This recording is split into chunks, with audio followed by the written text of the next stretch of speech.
एसो पंच नमोकारो पावपनासनो मंगलानं च संवेशिं प्रणममावै।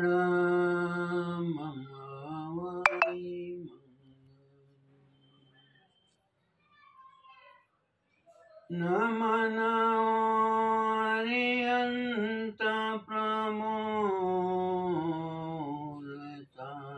जहिद विभु नमो गुरुराय शासन के सिरता छोटों पिछले पाप से जन्म मरण संताप से ओ मेरे भगवन ओ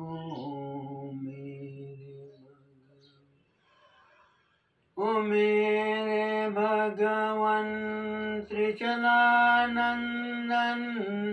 तव चरणों में शत शत वंदन काटो भव भ्रमण के पंदन गोदी नंदन तव चरणों में शत शत वंदन लोगनानं लोगयानं दमदयानं दमदेशियानं मार्गदाता मोदिदाता लक्ष्य 84 के आपौत्राता ओ मेरे भगवन ओ मेरे भगवन। शासनपति प्रभु महावीर स्वामी को हम तिकोतों के पाठ से वंदन करते हैं। सही मार्ग दिखाने वाले, सही मार्ग पर चलाने वाले, इस मार्ग की शुरुआत करने वाले मेरे गुरुदेव पूज्य श्री गणेश लाल जी महाराज साहब, पूज्य श्री मिश्री लाल जी महाराज साहब, इनको तिकोतों के पाठ से वंदन। शुरू में प्रतिक्रमण के मार्ग पर चलाने वाले, प्रतिक्रमण सिखाने वाले, प्रतिक्रमण याद करने के लिए प्रेरित करने वाले पूज्य श्री जीवराज जी महाराज साहब को तिकोतों के पाठ से वंदन। स्वाध्यायी बनने के लिए, स्वाध्यायी बनाने के लिए प्रेरित करने वाले ऐसे पूज्य श्री प्रभाकर जी महाराज साहब को मेरा तिकोतों के पाठ से वंदन। सेवली चातुर्मास के अंदर प्रतिभा कंवर जी महाराज साहब ने मुझे इस ओर और प्रेरित करने वाले और मेरे को सहयोग देने के लिए उन्होंने अंतगढ़ की पगडंडिया ये किताब आनंद की पगडंडिया यह किताब देकर मुझे जाने के लिए प्रोत्साहित करने वाले पूज्य श्री प्रतिभा कंवर जी महाराज साहब को मेरा तिकोतों के पाठ से वंदन। साथ ही जिन जिन महापुरुषों ने मुझे इस स्वाध्याय के लिए प्रेरित किया है उन सभी महापुरुषों को मेरा तिकोतों के पाठ से वंदन। इसके पश्चात मेरे को वीडियो बनाने के लिए और समय समय पर मेरा कैसा चल रहा है इसकी मालूमात लेने वाले और इसको मुझे प्रेरित करने वाले जामखेड़ निवासी पोपटलाल जी हल्पावत जी को मेरा लाख लाख धन्यवाद। उनका भी मैं तहे दिल से धन्यवाद करता हूँ। मैं आज अंतगढ़ सूत्र के माध्यम से कुछ बात रखना चाहता हूँ। इस किताब के अंदर से जो भी मैं कहूँगा, जो सही होगा वो गुरु कृपा होगी, और जो गलत होगा वो मेरा अज्ञान होगा। मेरे गलती को आप सभी क्षमा करेंगे, ऐसी मैं अपेक्षा रखता हूँ। हमारे जैन धर्म के अंदर 32 शास्त्र है। फिर 32 शास्त्र होते हुए भी प्रतिवर्ष अंतगढ़ ही क्यों?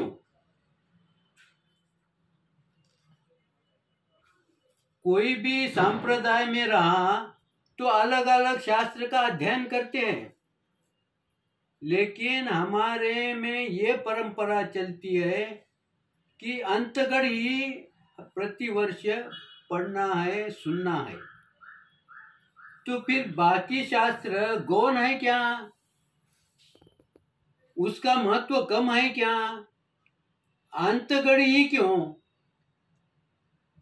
तो अगर मैं ये प्रश्न आपसे पूछूंगा तो आप मेरे को जो भी जवाब दोगे, ये कब के जवाब दोगे? ये 1857 के जवाब देंगे, यानी आपने वो जवाब रट लिए है, नया उसमें कुछ मिलाया नहीं है। जैसा हम स्वाध्यायी बने, पहले 10 वर्ष में हम स्वाध्याय के लिए जो जो मालूमात, जो जो ज्ञान हासिल करना है वो हम पहले 10 वर्ष करते हैं, लेकिन 10 वर्ष के पश्चात वही ज्ञान हम जब दूसरे को देते हैं तो देने में हम और 10-20 साल वही ज्ञान वही रिपीट करते हैं। यहाँ का उठाते, वहां देते, वहीं से वही उठाते, वही दूसरे। हमारे में प्रगति होती है क्या? फिर ये रटना हो गया। रटना या भूकंप पट्टी करना ये धर्म नहीं है। जैसे अगर किसी ने कहा सामायिक करो, प्रतिक्रमण करो, पहले करने, जैसे एक आधे बच्चों को हमने एक निकालने के लिए कहा, उसके हाथ में पेंसिल देते हैं, वो एक निकालता है, वो उस पर गिराता है, एक एक करके बोलता है, लेकिन 1 घंटे के बाद, 2 घंटे के बाद वो एक नहीं दिखता। वो क्या हो जाता है? अनुस्वार जैसा हो जाता है। वो एक किधर चले गया पता नहीं चलता, क्योंकि उसने उसको इतना रटा, इतना घिसा कि वो एक गायब हो गया। वैसा हम अंतगढ़ खाली पढ़ रहे हैं, रट रहे हैं, मगर क्यों रटना? अगर हम बोलेंगे कि रटने से पुण्य बढ़ता है, लेकिन पुण्य बढ़ता है ये एक ही कारण चलेगा क्या? बार बार हम कोई भी जगह पर गए तो वो नया जानना चाहता है, वो रटने। आज कोई भी घर, पहले 10-20 वर्ष में कोई भी घर में गए तो अंतगढ़ का अर्थ पढ़ने को नहीं आता था, मूल पढ़ना तो दूर की बात। उस समय ये बात ठीक थी, लेकिन आज हर घर में मूल पढ़ते हैं, अर्थ पढ़ते हैं, फिर स्वाध्याय की जरूरत क्या है? अगर वो भी मूल उन्हें भी पढ़ने को आता है और अर्थ उनको भी पढ़ने को आता है, फिर हमारे स्वाध्याय का पढ़ने का मतलब क्या है? इसका मतलब यह हुआ है कि स्वाध्यायी वहीं पर ही है, वो आगे नहीं बढ़ रहा। तुम जब तक आगे नहीं बढ़ेंगे तब तक आपकी बात कोई सुनने वाला नहीं है। फिर अगर चिंतन करेंगे, ये 32 शास्त्र हैं, 32 शास्त्र में अंतगढ़ ही क्यों बोला है?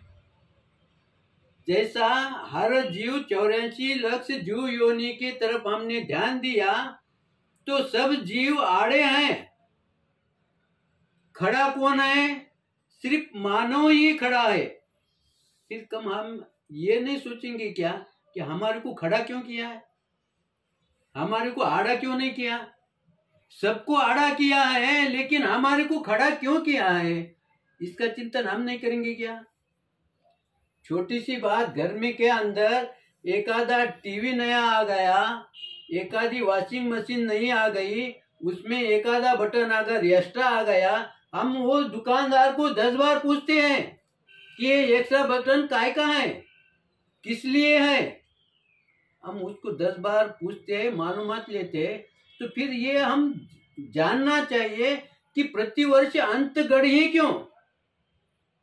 तो अंतगढ़ का कहने का, समझाने का या पढ़ने को लगाने का ये महापुरुषों की बहुत बड़े हमारे को उपकार है। उसका कारण ये कि है, इस अंतगढ़ से 3 बीमारियां दुरुस्त होती है। 3 कौन सी? एक शारीरिक, एक मानसिक और एक आर्थिक। ये हर जीव की 3 बीमारियां दूर होती है। हमारे महापुरुषों ने, आचार्यों ने अपने ज्ञान के माध्यम से ये देखा है कि मेरा आने वाला जीव, मेरा आने वाला भक्त अगर स्थिर होगा तो ही वो साधना कर पाएगा।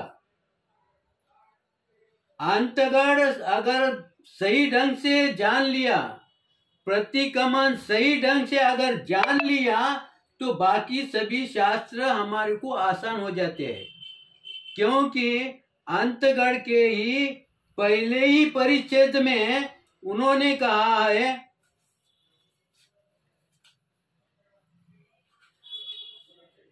अंतगढ़ के पहले परिच्छेद का 4-5 लाइन का परिच्छेद है और उसका अर्थ 4-5 लाइन में दिया है। तो क्या 4-5 लाइन का ही अर्थ है क्या? 4-5 लाइन का ही अर्थ है। हर चीज समझाने के लिए बात अलग है, लेकिन लिखने के लिए तुम्हारे को कोई ना कोई मार्ग, गुरु क्या करते हैं, तुम्हारे को राह पर दिखाते हैं, राह दिखाते हैं, राह पर खड़ा करते हैं, लेकिन चलना हमारा काम है। वैसा ही संतों ने ये शास्त्र हमारे हाथ में सौंप दिया है, लेकिन इस पर चलना हमारा काम है। अब इसमें 3 जो हमारी बीमारियां दुरुस्त होती है, उसमें से मैं अर्थ, ये हमारा आर्थिक बीमारी कैसी दूर, क्योंकि जब तक हमारी आर्थिक बीमारी दुरुस्त नहीं होती, तब तक दूसरी बीमारी दुरुस्त नहीं हो सकती।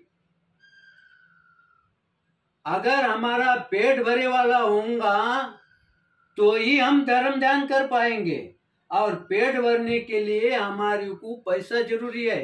अगर पैसे से हम अनाज नहीं लाएंगे तो हम कोई खा नहीं पी। जब हमारा पेट भरे हुआ रहेगा, कोई मानसिक तनाव नहीं रहेगा, तभी हम धर्म ध्यान करेंगे। और इसकी सुविधा प्रभु ने पहले ही शब्द में, पहले ही परिच्छेद में की है। इसके लिए मैं आपको एक उदाहरण देता हूं। आपके यहाँ पर कोई ना कोई शादी हुई वाली है, कोई ना कोई फंक्शन हुआ है, तो फिर वो फंक्शन, वो शादी में आप क्या करते हैं? किसको बुलाते हैं? हम क्या करते हैं? कोई ब्राह्मण को बुलाते हैं। वो फ्री में आता है क्या? वो फ्री में नहीं आएगा, वो आपके पास से पैसा लेगा। कितना लेगा वो तुम्हारा अवलोकन करेगा, तुम कैसे हो। अगर तुम छोटे होंगे तो वो 100-200 रुपए में वो पूजा करेगा, लेकिन तुम जरा अच्छे होंगे तो तुम्हारे को 2000, 10,000, 20,000 रुपए लेगा। लेकिन तुम अगर करोड़पति होगा तो वो 10-20 हजार नहीं लेगा, वो आपके पास 50,000, लाख रुपए तक भी ले देगा, क्योंकि वो तुम्हारे पैसे की तुलना में उसकी फीस हो जाती है। फिर हमारे प्रभु ने ये सुविधा की है, उन्होंने हम अपने ज्ञान के माध्यम से जाना है कि हमारे भक्त पूजा करेंगे, लेकिन उनके लिए उन्होंने पूजा की दिशा दिखाई है। कौन सी दिशा दिखाई है? इस शास्त्र के अंदर उत्तर पूर्व, चंपा नगरी के उत्तर पूर्व दिशा में। फिर आप, तुम्हारे को बम्बन लगाने की जरूरत है क्या? कोई पूजा पाठ लगाने की जरूरत है क्या? तुम स्वयं उत्तर पूर्व दिशा में लगाओ, और फिर बाद में ईशान कौन दिया है? ईशान कौन देने की जरूरत क्या है? प्रभु आए, उनको जहां विराजे वहां क्या बोलने का है वो बोले, वो जरूरी है, वो सुनना जरूरी है। मगर वो कौन सी दिशा में बैठे, कौन सी दिशा से आए, ये बोलने की जरूरत क्या है? ये इसलिए हमारे आचार्य ने कहा कि भविष्य के अंदर जब भी तुम अशांत होंगे, जब भी आपको पूजा पाठ करने की जरूरत महसूस होगी, उस समय तुम पूजा पाठ करने के लिए उत्तर या पूरब, ये दो दिशा में से कोई भी दिशा चुन लो। अब इसके लिए हमारे को ब्राह्मण लगाने की जरूरत क्या है? लेकिन यदि हमारे पास अगर प्रतिदिन तो पूजा होती नहीं, संयोग वश से अभी कोई पूजा नहीं और मेरे को कोई जरूरी काम के लिए मेरे को कहीं बाहर जाना है, उस समय मैं नमो आर्यंतानम बोल के घर से बाहर निकलूंगा। लेकिन मैं नमो आर्यंतानम कौन सी दिशा के मुख करके बोलना चाहिए? अब आप कहेंगे कि उत्तर या पूरब। अगर आपका उत्तर अगर यही होगा, उत्तर या पूरब, तो ये आपने रट लिया। क्यों रट लिया? कि प्रभु ने वापिस ईशान्य कोण दिखाया है, इसलिए पूजा करते समय कोण में पूजा नहीं कर सकते, इसलिए उत्तर या पूरब इस दिशा में पूजा की स्थापना कर सकते हैं। लेकिन जब आपने को पूजा नहीं है लेकिन बाहर जाना है, नवकार मंत्र बोल के अगर जाने का अपना नियम होगा, तो उस समय हम ईशान्य कोण की तरफ मुख करके अगर समझो नवकार मंत्र बोले तो अपनी पूजा हो गई। ईशान्य कोण में ही क्यों?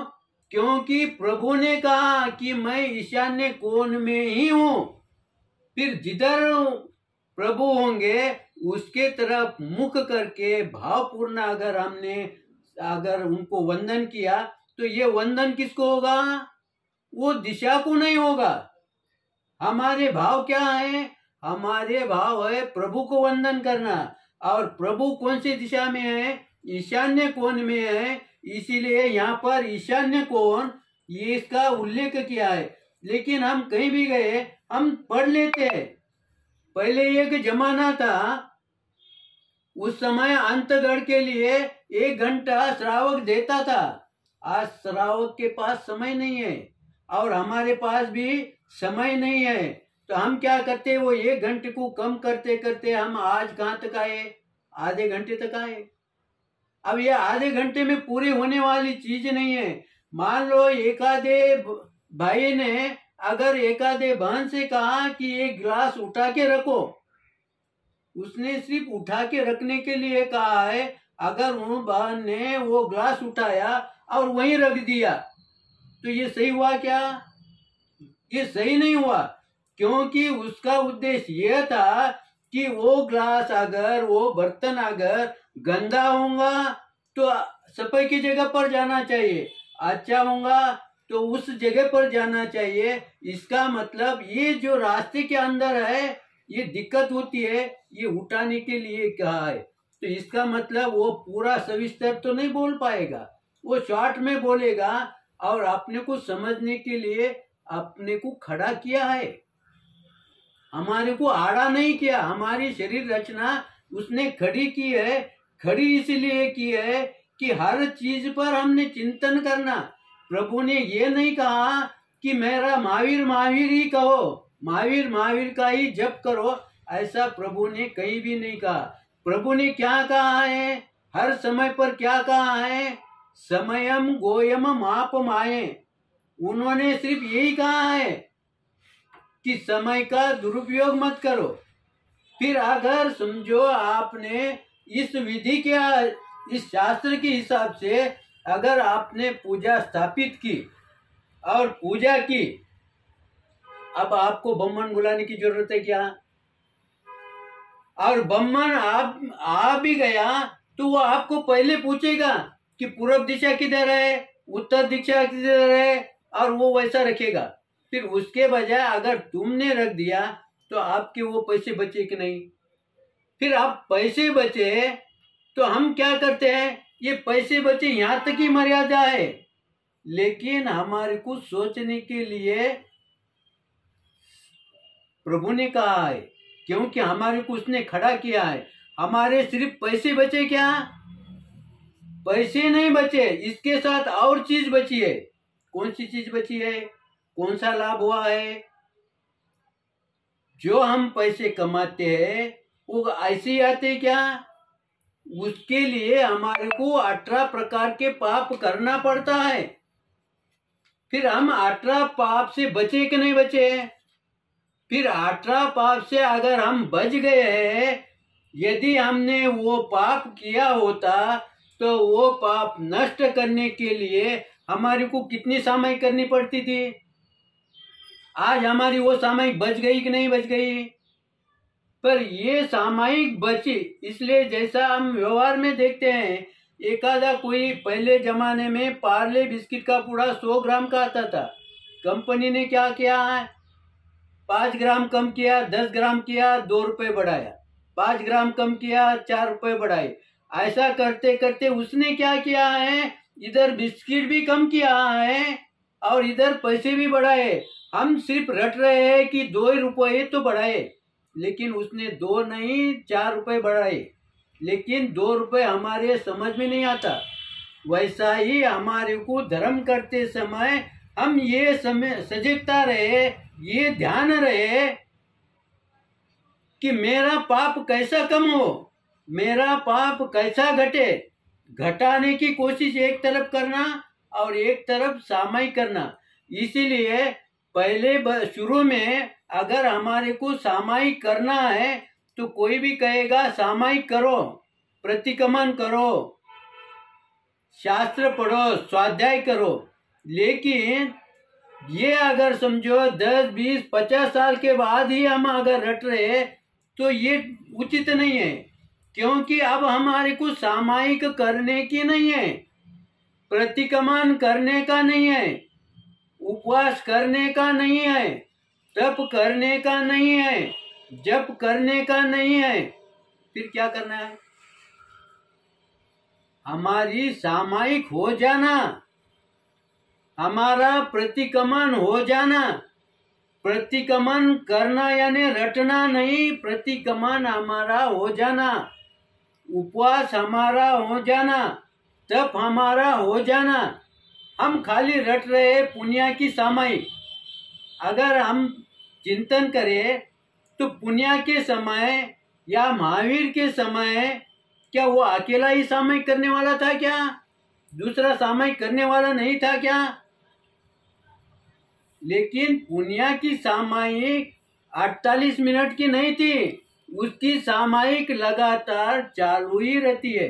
हम खाली 48 मिनट रट रहे हैं और बार बार घड़ी की तरफ देख रहे हैं, 2 मिनट कम है, 4 मिनट कम है, 1 मिनट कम है। इसका मतलब तुम्हारी सामायिक नहीं हुई। ये उसके लिए कह रहा हूँ जिसकी 10, 20, 25 साल से अगर समझो सामायिक करता है तो उसका सामायिक का काल ऐसा जाना चाहिए कि उसको पता ही ना चले कि मेरे 50 मिनट किधर गए। अगर वो बार बार अगर देखकर अगर सामायिक करता हूँगा, 50 साल से ही करता हूँगा, तो वो उसकी द्रव्य सामायिकी हुई है। और तुम जब तक द्रव्य सामायिक में रहोगे तब तक तुम्हारा 10% ही प्रॉफिट है, ज्यादा लाभ आपका नहीं है। अगर आपको अधिक लाभ पाना है तो तुम्हारे को द्रव्य से भाव सामायिक में जाना पड़ेगा। जब तक तुम भाव सामायिक में नहीं जाओगे तब तक तुम्हारी आगे की प्रगति नहीं होगी। इसीलिए अगर हमारे को पूछा कि बाबा दीक्षा लेने की क्या, तो हम क्या बोलते हैं, कठिन है। लेकिन वही अगर पहुंचे हुए संत को पूछा तो वो कहेंगे कि बहुत आसान है, संसार कठिन है। उनको आसान क्यों हो गया? क्योंकि उन्होंने दीक्षा के लिए या संयम के लिए ऐसा अपना जीवन बनाया कि उनको वो सहज क्रिया हो रही है। हमारी सहज क्रिया हो गई तो हमारा धर्म सुलभ होता है। अगर हमारा धर्म करते समय बार बार अगर समझो घड़ी की तरफ ध्यान जाता होगा तो हमारा वो द्रव्य ही होगा, भाव सामयिक नहीं होंगी। इसलिए आगे हम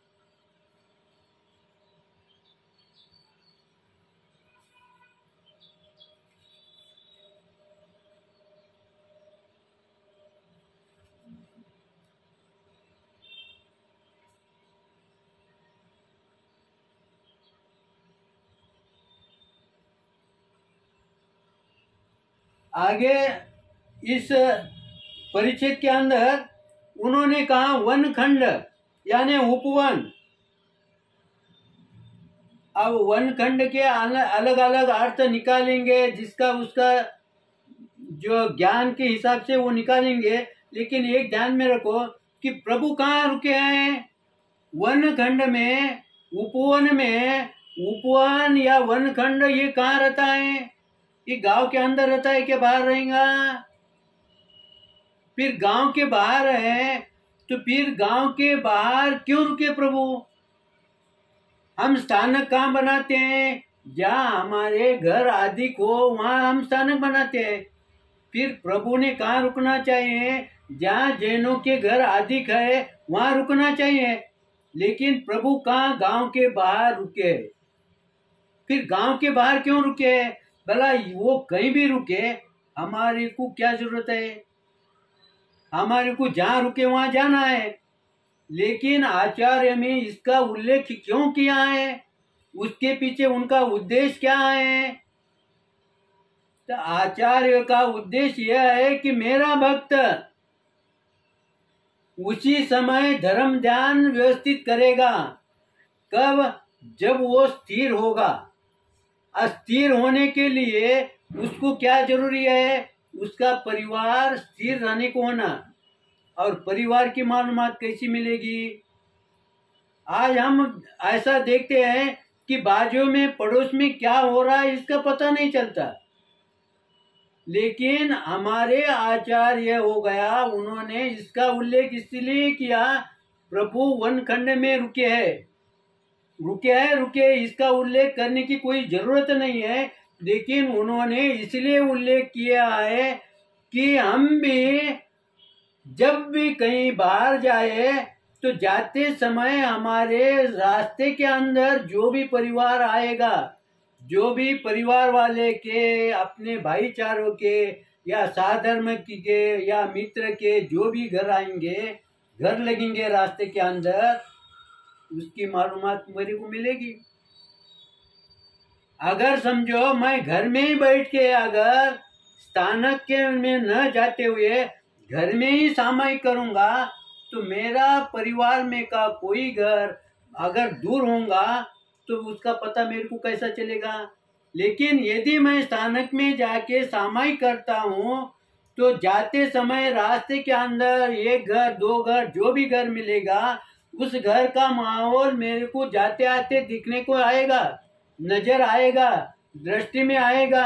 उससे मैं अनुमान लगा सकता हूँ कि यहाँ पर सब मजे में है या नहीं है। अगर समझो वो तनाव में है तो मैं जाते जाते उनसे ये पूछ सकता हूँ कि भाई साहब आप तनाव में है, क्या बात है, सवेरे सवेरे क्या हुआ। अगर समझो हम ऐसा उसको पूछे भी तो भी उसका जो प्रॉब्लम है उसमें कमी आएगी, उसका जो मन अशांत है उसमें कमी आएगी। और तुम उनको सांत्वना देके अगर तुम आगे गए, स्थानक में गए, तो तुम्हारे को लाभ क्या हुआ? तरुण सागर जी महाराज साहब कहते हैं कि रोते हुए को हंसा दिया, हो गया पुण्य, हो गई उसकी सामायिक। वैसा ही हमने किसी को अच्छे शब्द से उनका दिल शांत किया।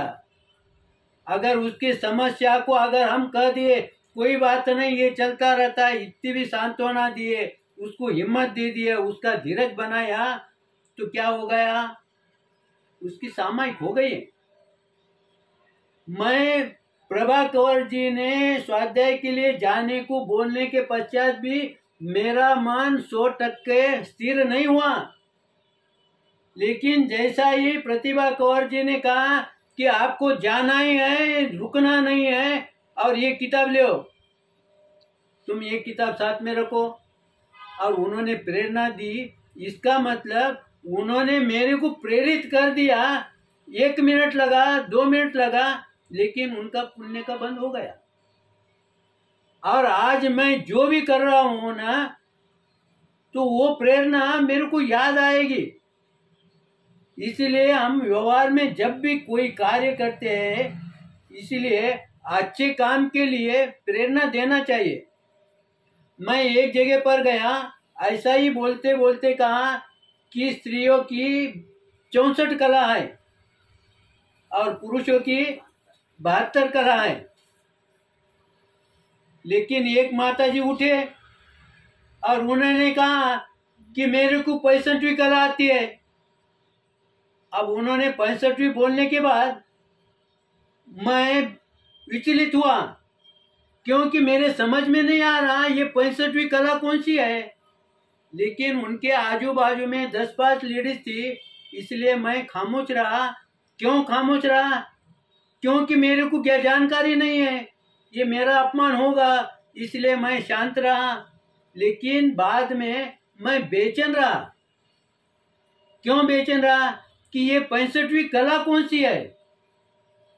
तब उस बहन को, जब अकेले में थी उस समय, मैं उस बहन से पूछा कि भाई ये 65वीं कला कौन सी सीखी तुमने, मेरे को जानकारी नहीं है।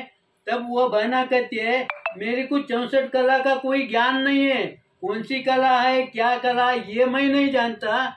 लेकिन मैं घर में रहो, समाज में रहो, परिवार में रहो, स्थानक में रहो, किसी ने भी अगर अच्छा काम किया तो मैं उसको धन्यवाद देती हूँ, मैं उसको अभिनंदन करती हूँ। इसलिए उसका दिल, उसका मन भर जाता है, उसको प्रेरणा मिलती है। और प्रभु ने कहा है किसी के अच्छे काम के लिए प्रेरणा देना, ये भी सामयिक है। हमने रट लिया हमारी सामयिक 48 मिनट की। हम नींद में भी पूछे तो हम क्या बोलते हैं, मेरी सामयिक 48 मिनट की। सामयिक 48 मिनट की है किसके? नया सीखने वाले बच्चे के लिए। लेकिन अगर हमारी 40-50 की जिंदगी बीत गई है, फिर भी हम 48 ही रट रहे हैं, तो ये नहीं है। हमारी सामयिक क्षण भर की भी हो सकती है, 2 मिनट की भी होती है, 2 घंटे की भी हो सकती है। हमारा समय कैसा बीता, इस तरह से हमारी सामयिक हो जाएंगी। इसलिए तुम अंतगढ़ के अंदर जो भी कहा है, ये अंतगढ़ हम 8 दिन में पूरा करते, लेकिन वैसा अगर पूरा करना चाहे तो ये 8 दिन के अंदर पूरा करने की चीज नहीं है। तुम जितना खोलोगे, जैसा तुम अंतगढ़ अभी पढ़े, उसका अर्थ अभी पढ़े, फिर वापिस कल पढ़े, तो कल का अर्थ अलग ही निकलना चाहिए, अलग निकलना या चाहिए। इसका मतलब अगर पहले तुम्हारा अर्थ अगर समझो 1 घंटे में पूरा होता होगा, तो अब तुम्हारा अर्थ कम से कम 2 मिनट 5 मिनट तो भी उसमें से आपको ज्यादा जानकारी अंदर से प्राप्त होना चाहिए, तब समझना तुम आगे बढ़ रहे। अगर समझो उठते को उठता है तो समझना तुम वही है, पीछे सरक रहे, इसका मतलब तुम रट रहे हैं। इसलिए इस शास्त्र के अंदर आगे दिया है, कोनिक राजा का उन्होंने उल्लेख किया है, और वो कैसा कहा है, हिमवान, यानी उन्होंने उसकी पर्वत की उपमा दी है। अब किसको उपमा दी है? वो राजा को दी है। अब वो राजा की उपमा हमारे क्या काम में आएगी? वो राजा कैसा है, उसका परिणाम, उसका फायदा नुकसान उसे है, मेरे को क्यों? इसीलिए इस गुरु भगवंतों का उद्देश्य यही है कि वो हिमवंत है, यानी हिमालय के सरिका अडिग है। इसीलिए उनका कहने का उद्देश्य यह था कि तुम भी धर्म के इसमें ऐसे अडिग रहो। कोई भी आया तो तुम हिलना नहीं यानी अस्थिर होना नहीं। और अस्थिर नहीं होने के लिए तुम्हारे को रटना नहीं, तुम्हारे को चिंतन करना है, तुम्हारे को मनन करना है। इसीलिए हमारे को अगर समझो कोई भाई बहन कहता है मैं 10 साल 20 साल से जा रहा 25 साल से, लेकिन तुम उसका अगर चिंतन बढ़ते गया तो समझना वो आगे बढ़ रहा। कई भाई ऐसे हैं कि अंतगढ़ के 90 पुरुषों का नाम याद है, कोई भाई ऐसे भी हैं उनको पूरा अंतगढ़ याद है, वो मुखगत पढ़ते हैं अंतगढ़ मुखगत पढ़ने से क्या लाभ है, पाठांतर हो गया, ठीक है। दूसरा लाभ अगर आपके दृष्टि से कहा भी जाए तो 10, 20, 25% लाभ होगा।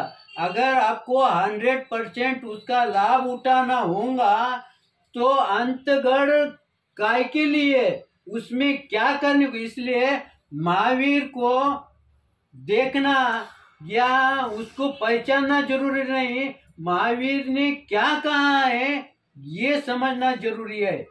क्योंकि महावीर ने जो कहा है, महावीर ने कहा कि मेरे को मत देखो, मेरी बात सुनो। इसीलिए महावीर ने कभी भी समय समय पर यही कहा है कि समयम गोयमम आपमाये, तुम समय का भी प्रमाद मत करो। इसका मतलब उन्होंने सभी विकारों में से भी समय को अधिक महत्व दिया है। और हम क्या करते हैं कि समय वेस्ट कर रहे। इधर क्या हम बोलेंगे मैं क्रोध नहीं कर रहा, ये बात अच्छी है, लेकिन तुम्हारा समय गया किधर इसका अवलोकन करना ये हमारा काम है। इसीलिए उसकी राजा की उपमा जो दी है, तो तुम वैसा धर्म के अंदर स्थिर हो जाओ। और स्थिर तुम कब होंगे जब तुमने उस अध्ययन का मनन किया है, चिंतन किया है, समझ लिया है, तब तुम्हारी यश कीर्ति ऑटोमेटिक आगे बढ़ेगी, तब तुम धर्म में स्थिर हो जाएंगे। कोई भाई तुम्हारे को डिगाने को भी आएगा तो भी तुम वहां से विचलित उल्टा। बहुत से हमारे शास्त्र में ऐसे आते हैं, बड़ा उदाहरण बोले तो गौतम स्वामी का। गौतम स्वामी प्रभु को हराने के लिए आए थे, लेकिन प्रभु ने उन्हें क्या कहा है। अब यहाँ पर राजा की उपमा किसको बैठती है, प्रभु को बैठती है कि गौतम स्वामी को बैठती है? क्योंकि प्रभु ने उसे 2 मिनट के अंदर, अब उन्होंने 2 मिनट में समझाया, आपने वो पात्रता नहीं है इसलिए आप वो अपेक्षा भी नहीं करना। लेकिन मैं ये कोशिश कर सकता हूँ कि मेरे मार्ग से मैं तो विचलित नहीं होऊंगा, लेकिन कोई साधर्मी भाई अगर विचलित होता होगा तो उसको स्थिर करने के लिए मेरे को परिपक्व होना पड़ेगा। इसीलिए मैं अभी यहाँ तक इसका चिंतन करते हुए, ये मेरा पहला वीडियो है। इसके अंदर गलती होंगी, चूक भूल होंगी, तो ये मेरा ज्ञान है। और इसमें कुछ अगर सुधार करना है तो मैं आपके सुझाव की अपेक्षा करूंगा। क्यों करूंगा? क्योंकि तुम मेरे हो, तुम अपने हो, और अपने को प्रोत्साहित करना ये आपका भी कर्तव्य है। और मैं अपेक्षा करता हूँ कि आप मेरे को प्रोत्साहित करेंगे। इस वीडियो के अंदर कुछ भी अगर सुझाव हो तो निश्चित देने के लिए आप कृपा करेंगे, ये निश्चित मैं आशा रखता हूँ। और मैं यहाँ पर पूर्ण विराम लेता हूँ। मेरे से जो भी गलत आया हो उसके लिए आप सभी के क्षमा मांगते हुए मैं पूर्ण विराम लेता हूँ।